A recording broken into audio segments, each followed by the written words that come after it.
So, I cried yesterday. Not because I was broken. In retrospect, it was actually because I was building. And I want to talk to you about why vulnerability might be the strongest thing you'll ever practice.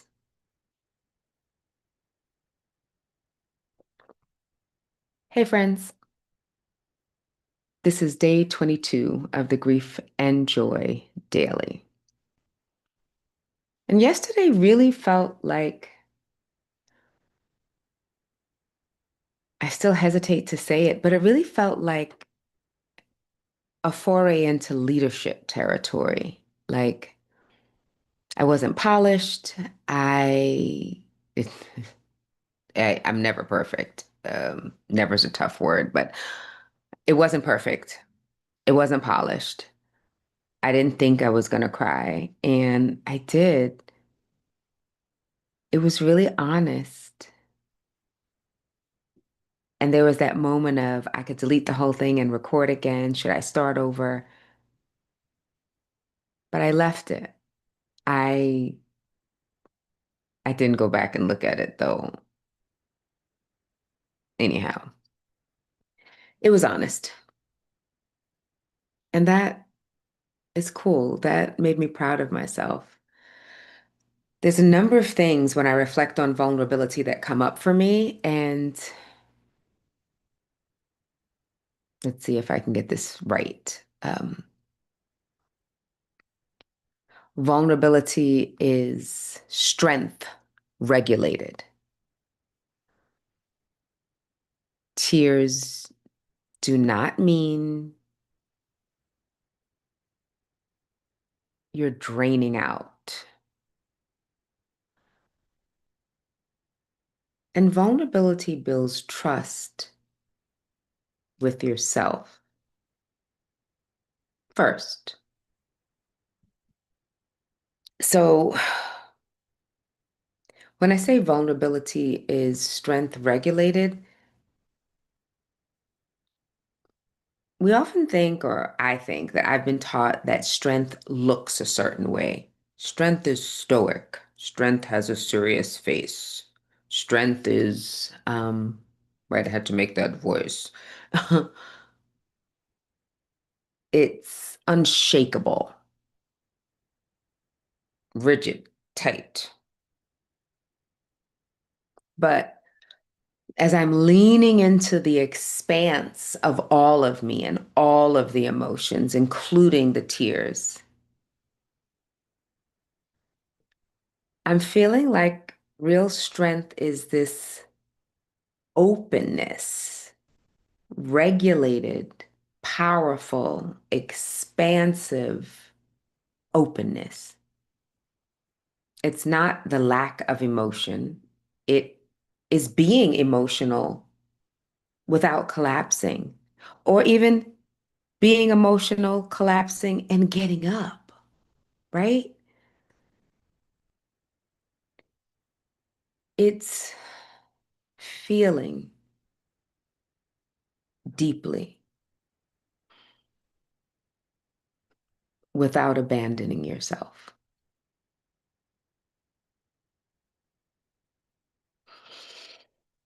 That, my friends, is nervous system mastery. It's growth.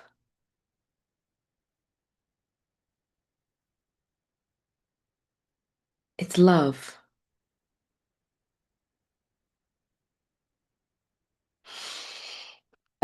Tears.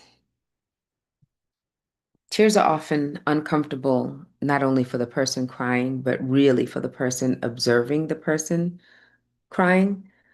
Um,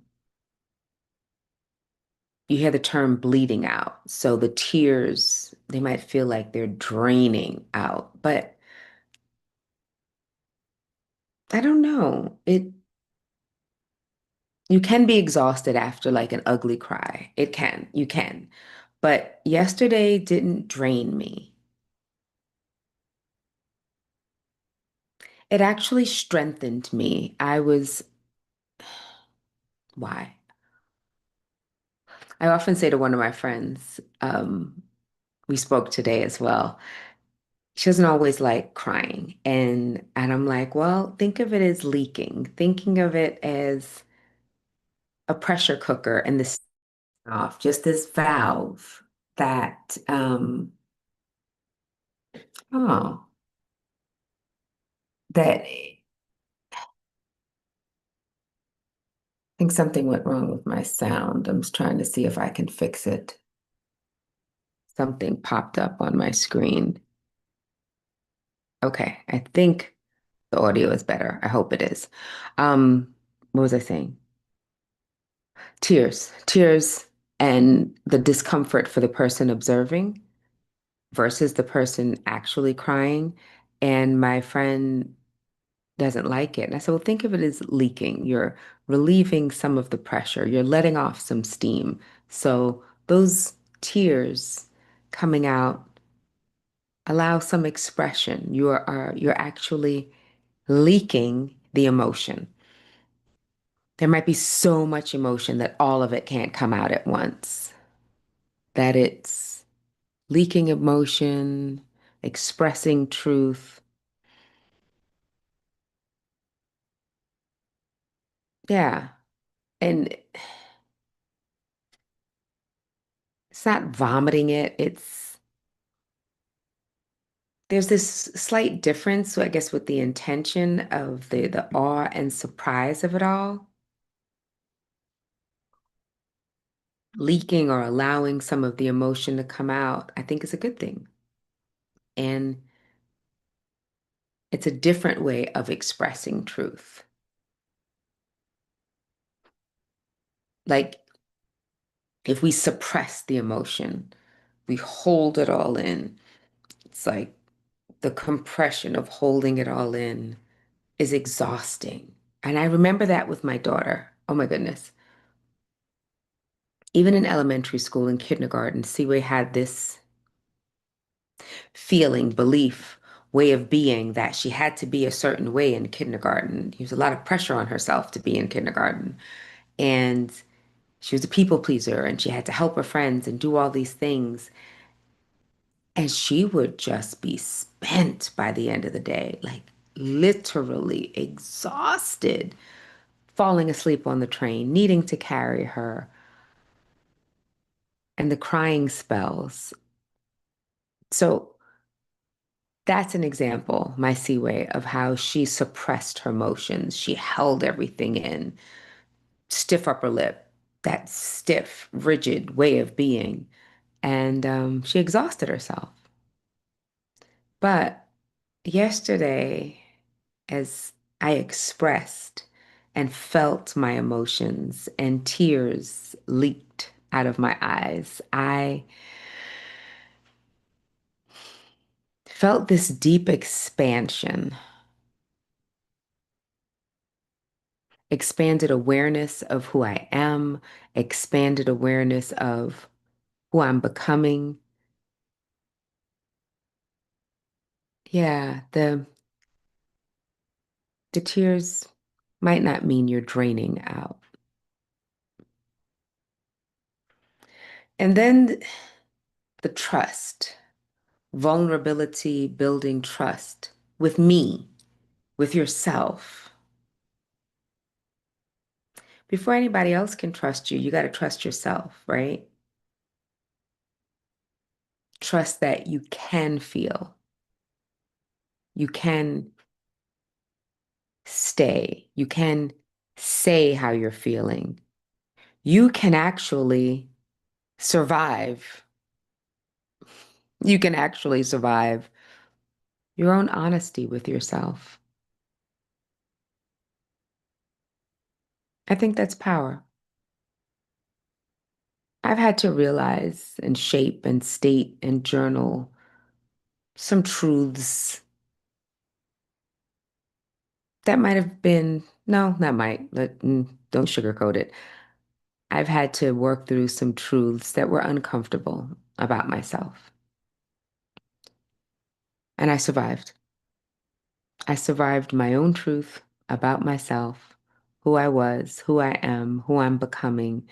And if I want to become my future self, if I want to be that best Dionne,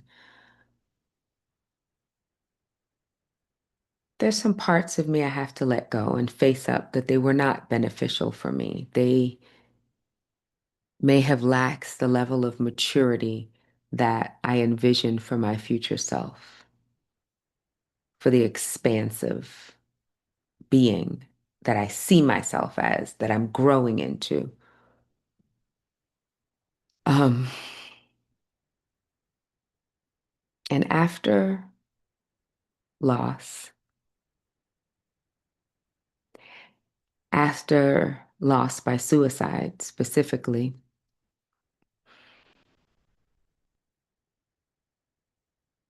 I had to learn to sit with some unbearable truths, to sit in them, to sit in the discomfort, to have a therapist to process them with. Um, I did eat a lot of them. Yeah. And so I think it has helped me to become more emotionally honest. I don't know that it's always appreciated. I often joke with my yoga students that as I'm pushing them, encouraging them to do something, like I was like, don't worry, Dion gets on my nerves too. And like, yes, me talking about me. But I do the work that I ask others to do. I sit in the discomfort. I lean into the discomfort. I look for the learning in the discomfort. So I am being emotionally honest now. And I do not see it as weakness. I see that vulnerability not only as a superpower, but as strength. Yeah, it is strength that I earned, that I learned through so many experiences. Hmm.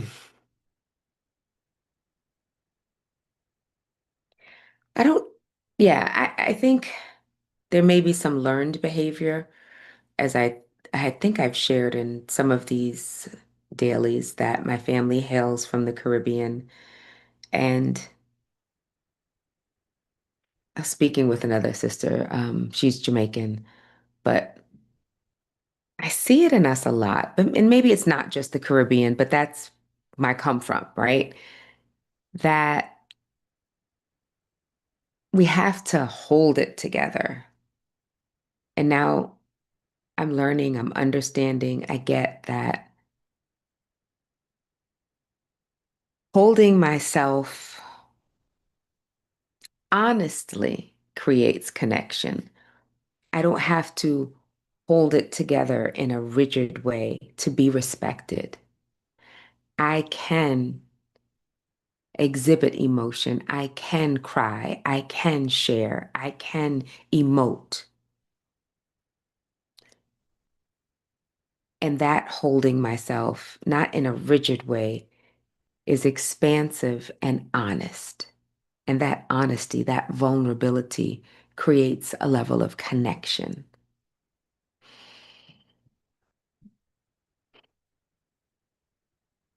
Yeah.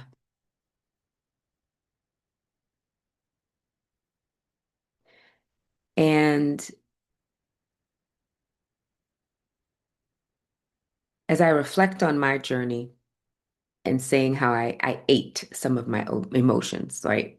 Just emotionally eating bread, peanut butter, carbs, and there are other things, you know.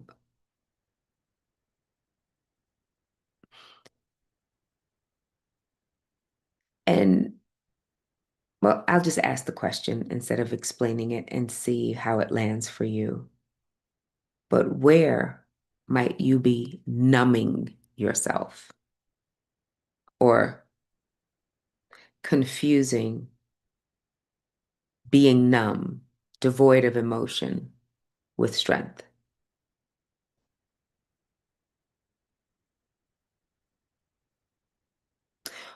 Where might softening actually make you more powerful?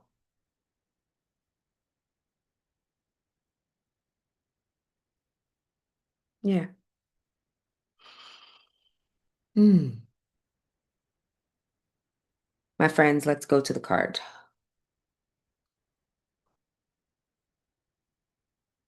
52 weeks in joy. Card number 20. W. Clement Stone. Thinking will not overcome fear, but action will. Card 20. Thinking will not overcome fear, but action will. Analysis paralysis does not serve you.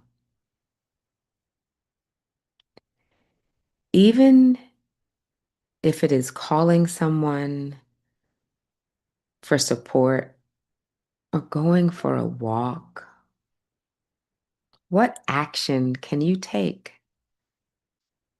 that will move you out of fear?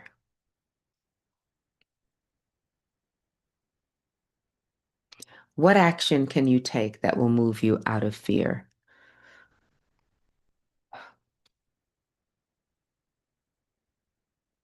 The action I took, not that you need me to answer the question, but as I read it and reflect on what I just shared about vulnerability as a superpower and those few teaching points of building trust, tears not meaning being drained, and vulnerability is strength regulated. When I think about the action, I stayed on screen and cried through the discomfort. I could have stopped. I could have re-recorded. I didn't have to share it. I didn't have to post it. I could have just skipped a day. But while it felt scary to cry on camera, it was also very freeing to have that transformation and witness it in real time with you. Hmm. Yeah, that was card 20, right? Thinking will not overcome fear, but action will. W. Clement Stone. I'd love to hear from you, how that resonated with you, if it resonated with you. But maybe it didn't. Hmm. Vulnerability is not oversharing, it's truth regulated, it is strength regulated. It's a superpower. Even your superpower might need some practice. Thank you for practicing joy with me today. If this or anything I've said resonated with you, please like, share, comment. You can always get your own deck from the link. You can always work with me more deeply. A lot of fun stuff coming up. I'm excited to share. Joy is your birthright. Transformation is possible.